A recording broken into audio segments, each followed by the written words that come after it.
Hi Copic in the Craft Room fans, it is Michelle Houghton here.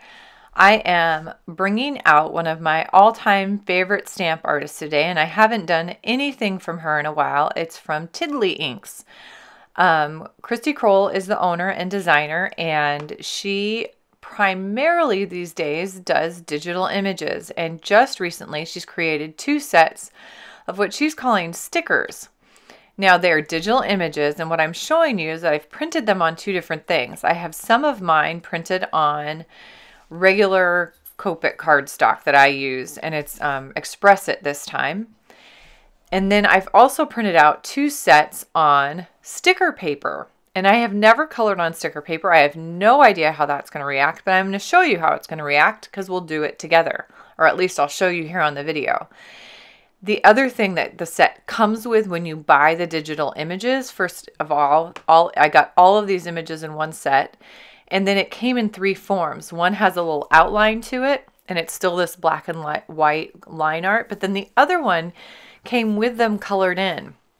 And so if I printed that on sticker paper, which I did, I could literally cut them out and stick them on, and they are just done. But I can also do this where I color them in.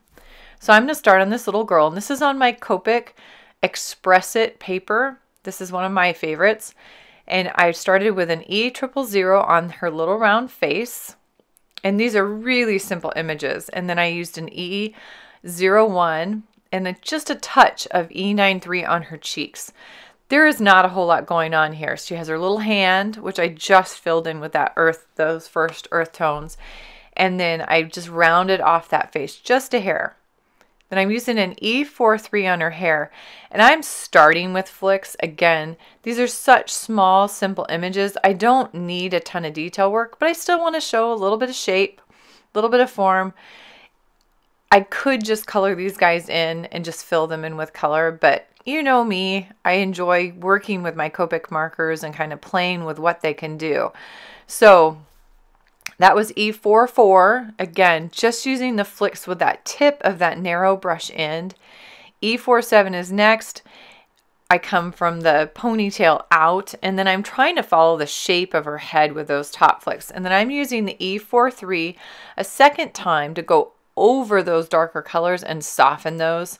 I'd come out a little bit on the bottom of the ponytails or little pigtails, so I tucked that back in with my colorless blender. For her little dress, I've got a B60, and the B6s are kind of unique within the blues in that they look very blue-violet to me. There's a lot of purple going on here, so I've got the B60 and B63 on her little dress, and then I just touched a little color on her hair ties. And then I've got an RV55, and that's going on her bow. And then I'm going to flick from the outer edges of the balloon inward, and notice I left the center of the balloon white.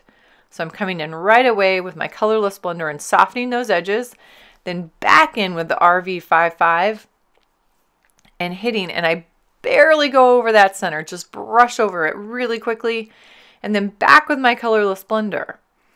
Then I've grabbed an RV66, and this is going to go into the center of that bow. I filled in the little heart on her dress.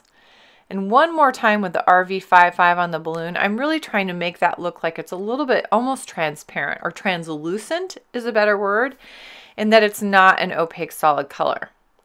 BG000 is going around the outer edge of the girl, and I'm flicking out so that it gets lighter as it goes out to that outer edge.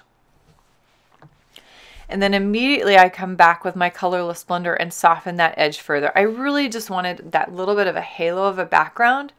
But then I'm coming back in with a B00, which is a little darker, and I'm adding dots.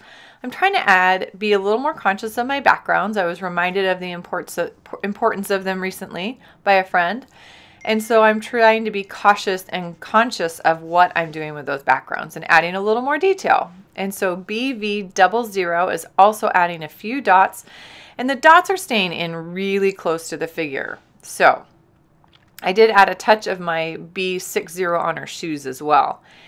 And I think I'm ready for the boy, but no, I'm back to the girl because I forgot I wanted to add freckles. So E33, she literally gets like 3 or 4 little tiny freckles out on those outer cheeks, because every once in a while I gotta throw a freckle in there.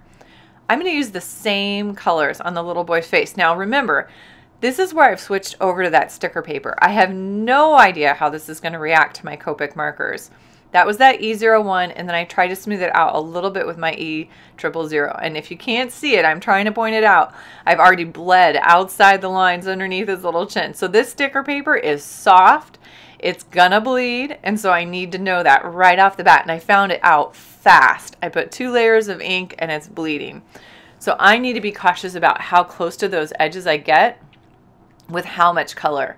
So I'm using my markers really lightly and doing really light touches with the color, and then coming back in, smoothing as quickly as I can with as limited as color. You can see now it's bleeding out the bottom of his shirt.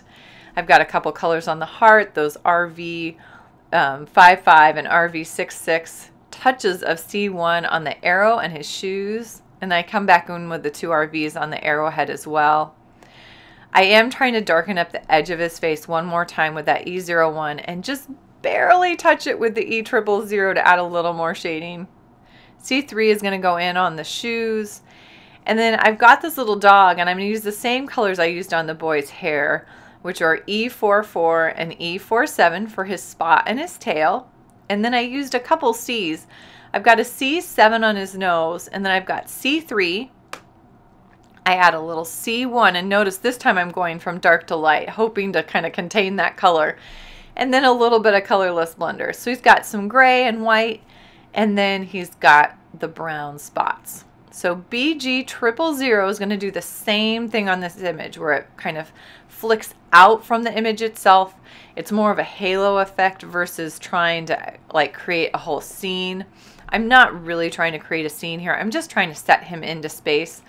I could add a shadow underneath him, but this time I'm just adding this kind of halo or sky effect behind him.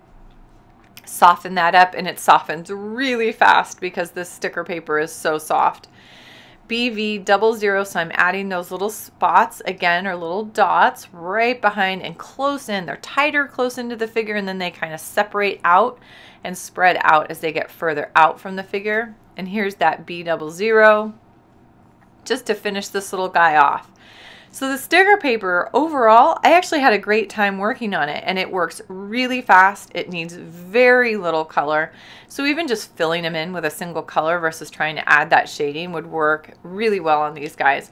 But how fun is this? Now I can trim this down and peel it up and put it on a card. So in half a second here, you're going to see where I add both of these images onto some cards.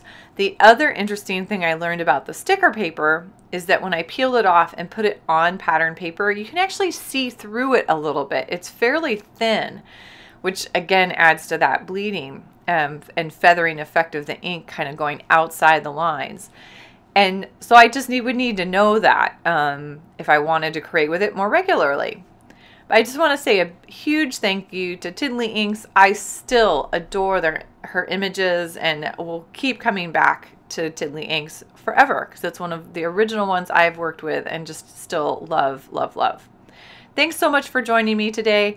Come on over to my blog at scrapweaver.com and see all my live classes.